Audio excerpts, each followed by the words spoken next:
ata siguro yung live seller na talagang antuk eh. Ay, yung mata ko talagang nagsasalubong na. Ewan.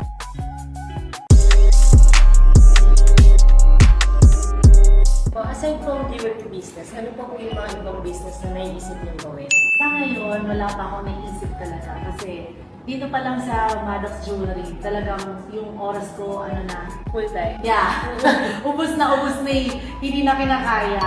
So siguro in the future, kung medyo lumuwag saka, kasi sabi nga, yung pag naka-focus ka doon sa isang bagay, huwag mo muna siyang haluan ng ibang area or ibang industry para hindi ka maligaw ng landas. Para nakakonsentrate ka lang muna doon sa business. Kaya napansin ko nga even sa live niyo, sobrang ang tagal niyo nagla-live. Tapos talagang kayo lang yung nagla-live. Walang Kaya haluan. yun nga po yung sunod na tanong ko, na parang paano niyo na-maintain yung energy niyo? Kasi parang mag-live ka lang ng mga 1 hour or 2 hours, parang nakakapagod na. Paano niyo na-maintain yung energy? Actually, pag nagla-live na ako, di ba 8 hours siya straight talaga. Ako ata siguro yung live seller na talagang antukin. Pero yung pag nagla-live ako, mamaya sabi ko, nagbabasa ako ng mga minors. Tapos sabi ko, ay, yung mata ko talagang nagsasalubong na. Ewan ko. Siguro sa katagalan kasi, pag nakasanayan yung isang bagay, or it's just a normal thing. So, ang ginagawa ko noon, nakipag-chismisan ako.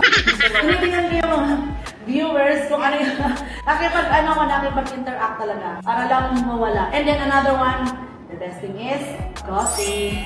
Coffee is life. Coffee is life. Kasi minsan naman, ewan ko, yung coffee kasi sa akin na, pag iniinom ko, alam mo ba, nasalaki na ang hindi ko alam kung bakit. Siguro yung mga expert can explain, ano.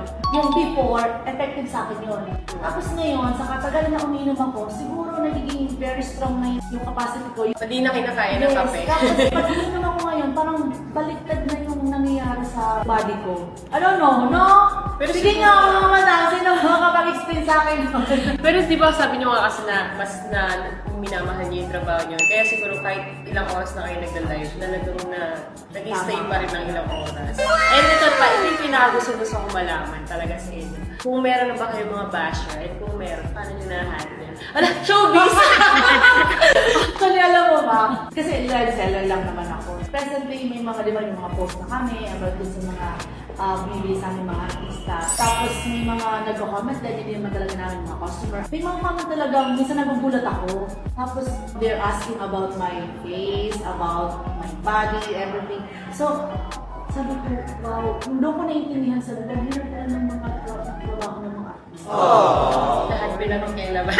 Ako, simple lang yung mga tanong-tanong nila sa akin or pinakikita nila sa katawan ko. Pero what more ka ko yung mga artista na matagal na sa industry. Saludo ko sa mga ang lakas talaga ng fighting spirit yan. Pero kailangan, talagang malakas yung dibdib mo, no? Pag maraming basher, ibig sabihin mas up daw yun. Ganun daw yun. Oo. Kaya dapat pag marami kang mga basher, hayaan mo lang sila. Mas padamihin mo pa sila.